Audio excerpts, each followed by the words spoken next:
am 94 years old and my time is running out. Before I go, I'm going to expose the most dangerous lie you have ever been told. A lie your parents taught you, a lie your friends repeat, and the exact reason your chest feels so tight with anxiety every single day. You think that by trusting your family, listening to your parents, and following your friends, you are doing the right thing. You think it makes you a good person. It doesn't. It makes you a prisoner. Last night, my 25-year-old grandson sat by my bed, crying because he was exhausted from sacrificing his dreams and his entire youth just to make our family proud. I looked into his tired eyes and told him the one thing that completely broke his heart. Stop. We are destroying you.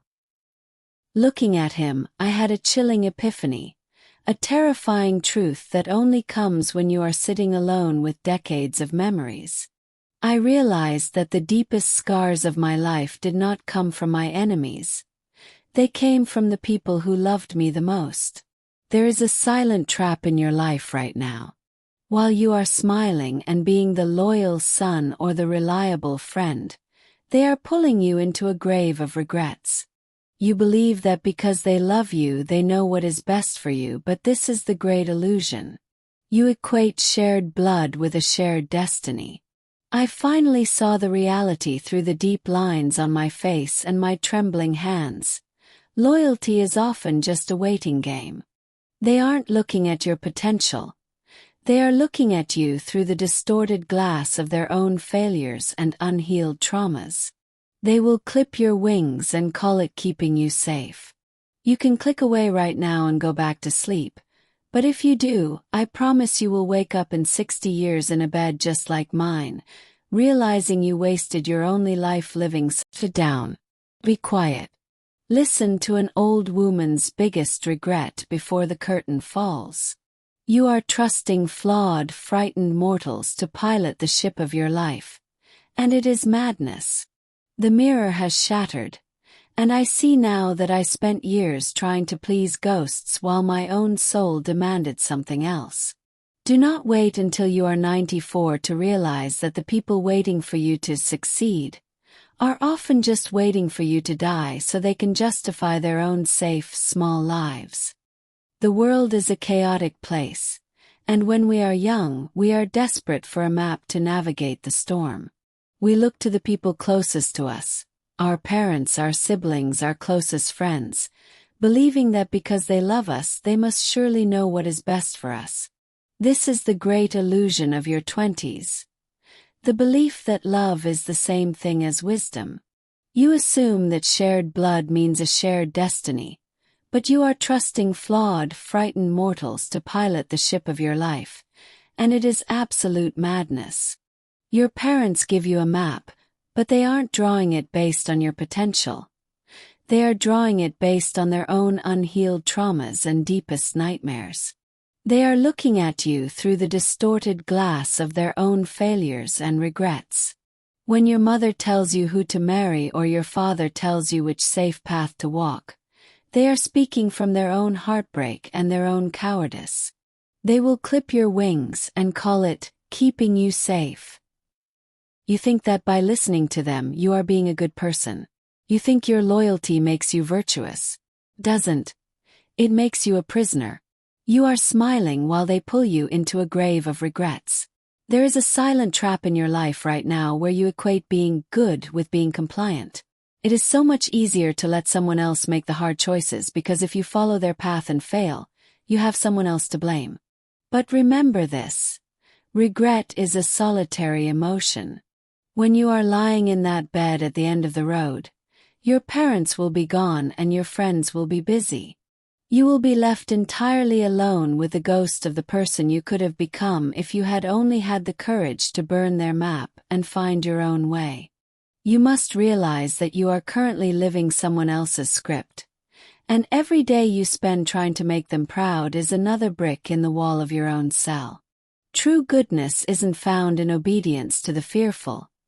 It is found in the courage to honor what your own soul demands.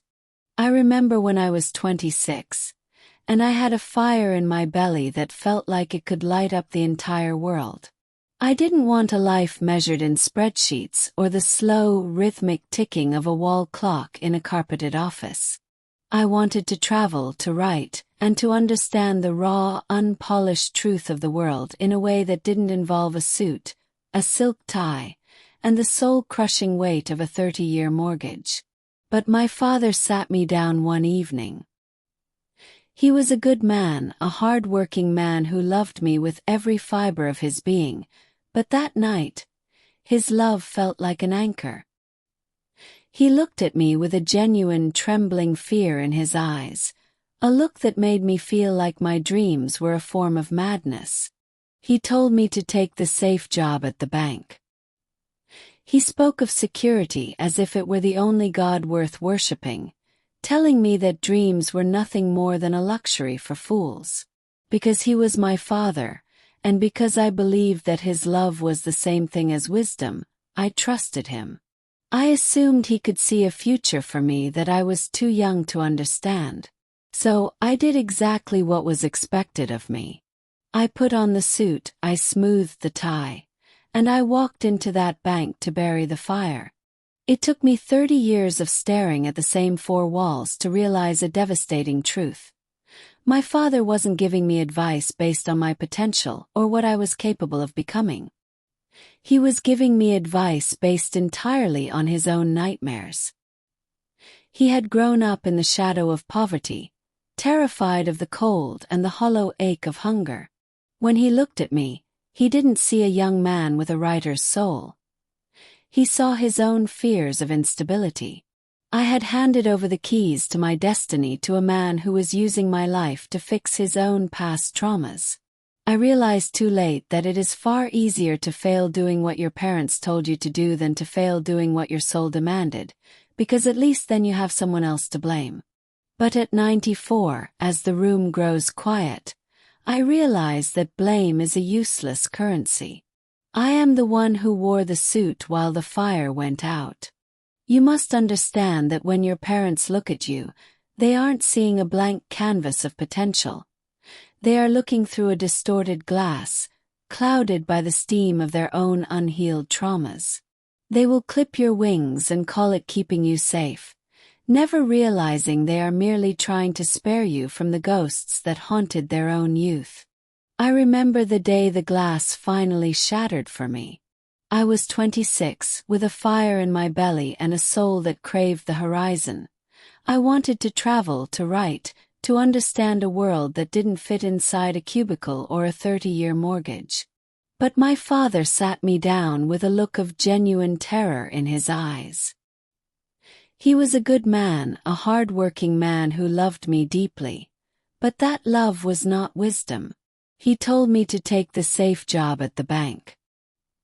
He told me that dreams were for fools and that security was the only thing that mattered. I trusted him because he was my father, and I believed his love was a map. It took me 30 years of wearing that suffocating suit to realize a devastating truth. My father wasn't giving me advice based on who I was. He was giving me advice based on who he was. A boy who had grown up in the biting cold of poverty, terrified of hunger and the instability of the world. When he looked at my desire to travel, he didn't see my dreams. He saw his own nightmares. He was trying to build a wall around me to keep out the wind that had chilled his own bones decades before I was even born. This is the inherited nightmare. Your mother might tell you to marry for stability because she is still speaking from the echoes of her own heartbreak. Your brother might mock your ambition because he is paralyzed by his own cowardice.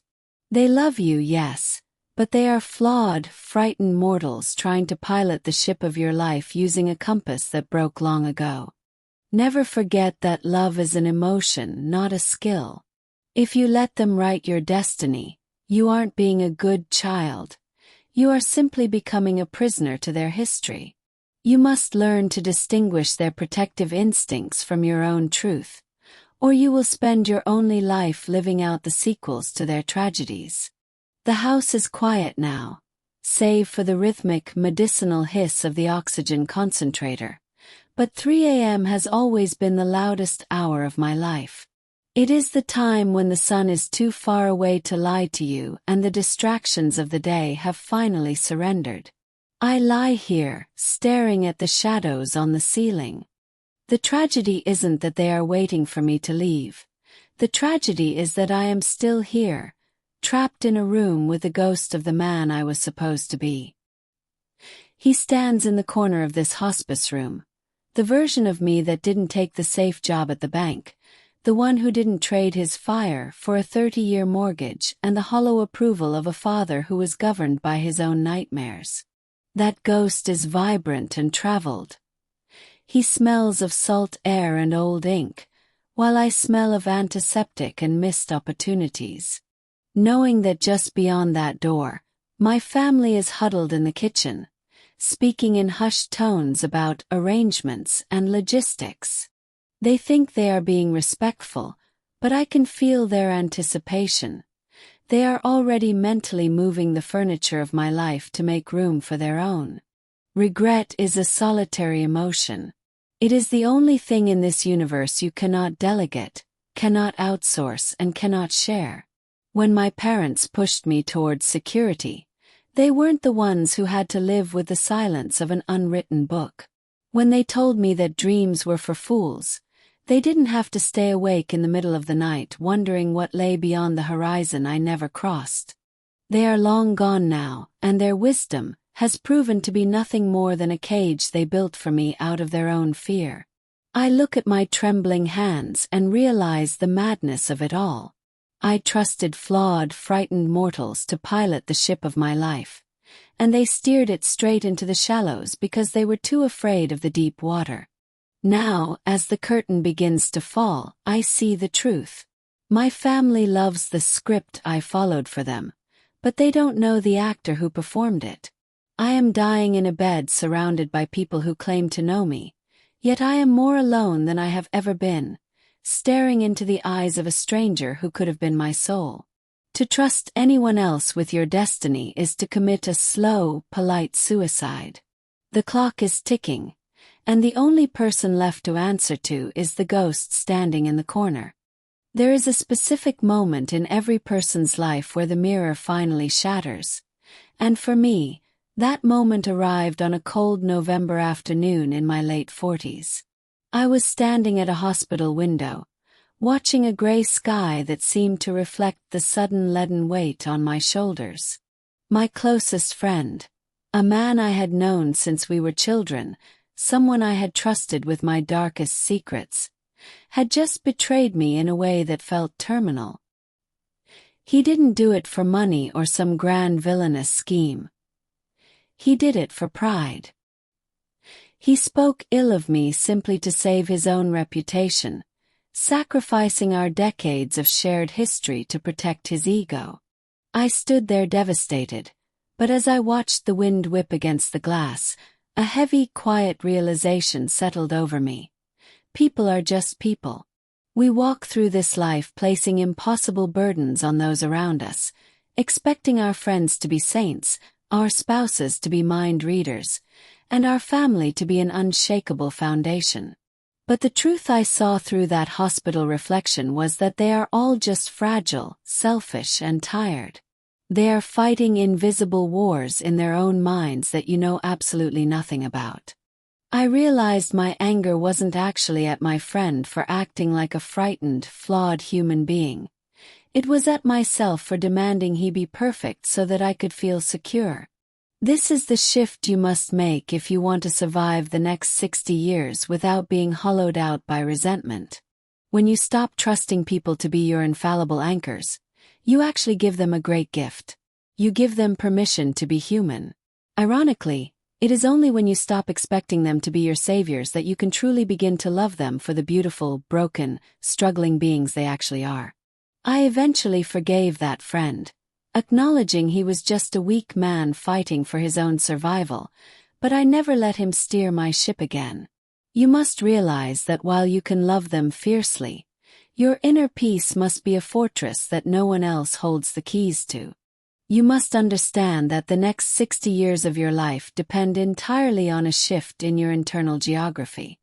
For nearly a century, I watched men scramble to own land, gold, and the loyalty of others, only to realize on their deathbeds that they owned absolutely nothing.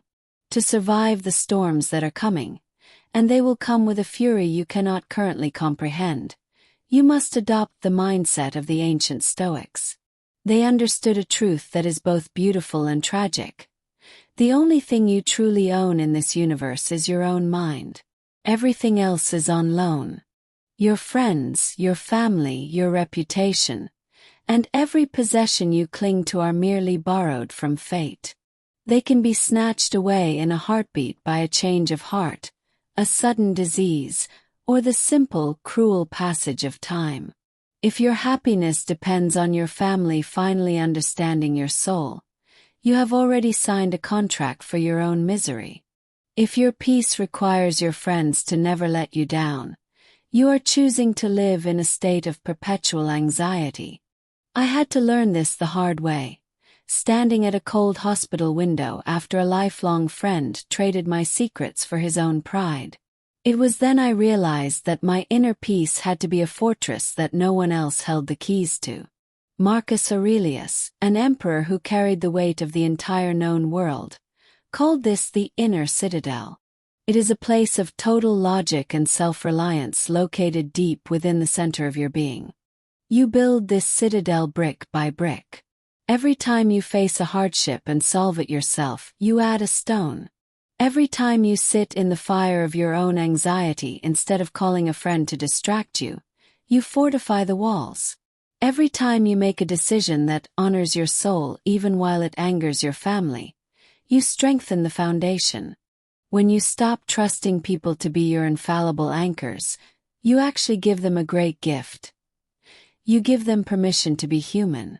You stop demanding they be perfect so that you can feel secure. When you finally trust your own character above all else, you become untouchable. Stop anchoring your ship to passing clouds. Build your fortress, lock the door, and realize that while you can love others fiercely, you must rely on absolutely no one but yourself. Perhaps the most jagged pill to swallow as you stand where I stand is the realization that love does not equal competence. We are conditioned from the nursery to believe that because our parents love us, they possess a divine map of our future. But love is an emotion, a warm blanket for the shivering soul. It is not a skill, and it is certainly not wisdom. Your family loves you with a ferocity that can shake the earth. But do they actually understand the gears of the modern world? Do they truly see the unique architecture of your mind or the specific, silent weight of the pain you carry? The answer is a quiet, devastating no. To navigate this life without suffocating under a mountain of what-ifs, you must carve a brutal truth into your heart. Love is beautiful for comfort, but it is a terrible compass for direction. Someone can love you with every fiber of their being and still offer advice that will systematically dismantle your happiness and destroy your life. They are not being malicious. They are simply incompetent. They are giving you directions to a city they have never visited, using a map drawn from their own outdated heartbreaks. When you demand that your family understand your path, you are asking for the impossible. You are looking for a lighthouse in people who are themselves lost at sea, battered by tragedies that hardened them or success that made them arrogant. Stop trusting the advice of those who have not walked the path you wish to walk, regardless of how much they claim to care for you. Your intuition is a soft, steady whisper, but it is often drowned out by the panicked screaming of anxious relatives who want to clip your wings and call it keeping you safe. Accepting this is not an act of betrayal. It is an act of liberation for everyone involved. When you stop expecting your family to be your moral compass or your infallible anchor, you finally give them permission to be what they actually are. Beautiful, broken, and struggling human beings trying to make it through the dark. Just like you. You can love them fiercely, share their meals, and cry on their shoulders. But when it is time to make the choices that define your soul, you must lock the door to that quiet room in your mind and trust absolutely no one but yourself. Do not anchor your ship to a passing cloud. Your destiny is a solitary voyage, And while love can provide the warmth for the journey, only your own courage can provide the coordinates. You are anxious right now because you have placed your joy in the hands of others. It is a quiet, suffocating weight that stems from a single, devastating error. You think that if your parents are finally proud of you, you will be happy. You tell yourself that if you find the perfect partner or secure the right title, you will finally feel whole. But I am telling you, as a man who has seen the curtain fall on the greatest plays, that this is an abdication of your primary responsibility. You are handing the keys to your emotional kingdom to flawed, distracted, and frightened people who are struggling to pilot their own ships. Never trust another human being to make you happy. It is not their job, and frankly, it is a burden far too heavy for any mortal to carry. When you demand that someone else, a spouse, a parent, a child, complete you, you aren't building a relationship. You are turning a connection into a hostage situation. You are effectively telling them that your peace depends on their perfection, which is a debt they can never repay. True wisdom is realizing that joy is an inside job. It is a fortress built in the quiet, solitary moments when you are alone with your thoughts, walking in nature, or reading by a fading light. When you trust yourself to generate your own peace, you become untouchable. You stop looking for external validation and start building what Marcus Aurelius called the inner citadel, a place of total calm and self-reliance. Every time you sit with your anxiety instead of calling a friend to distract you, you add a brick to those walls. Every time you honor your soul with a decision that might anger your family, you fortify the gates. You must stop outsourcing your happiness to the very people who are waiting for you to follow their script. Relinquish the need for their applause. The only approval that will matter when you are lying in a bed like mine, staring at the ceiling at 85, is the approval of the person you see in the mirror. Take back your keys. Your joy is your own, or it is nothing at all. You must build your inner citadel, a fortress inside your mind that serves as a place of total calm and logic. Look at these deep lines on my face and these hands that tremble when I hold my tea. I am at the end of the road, and I tell you this not to make you fearful, but to make you brave. Every time you face a hardship and solve it yourself, every time you sit with your anxiety instead of calling a friend to distract you, and every time you make a decision that honors your soul even if it angers your family, you add a brick to those walls. When the storms of life come with a fury you cannot currently comprehend, your friends will scatter and your family will have their own homes to board up. In that moment you must have a citadel to retreat to, trusting your own character above all else. When I say trust no one, I am not telling you to become cold or to stop loving your family. In fact, it is the exact opposite. When you stop trusting people to be your saviors and infallible anchors, you can finally love them for what they actually are. Beautiful, broken, struggling human beings trying to make it through the dark, just like you. I loved the father who pushed me away from my dreams because I realized he was just a scared man trying to protect his son, but I regret trusting his fear over my own courage. I loved the friend who betrayed me, but I never let him steer my ship again. You have one life, one brief, glorious flash of light between two eternal darknesses. Do not spend it living someone else's script or trying to please ghosts. Trust your own mind and cultivate your own wisdom. Love your family fiercely. Hug them, share meals with them, and cry with them. But when it is time to make the choices that define your soul, walk into the quiet room of your own mind, lock the door, and trust absolutely no one but yourself. Take care of your mind, young one, for time is shorter than you think.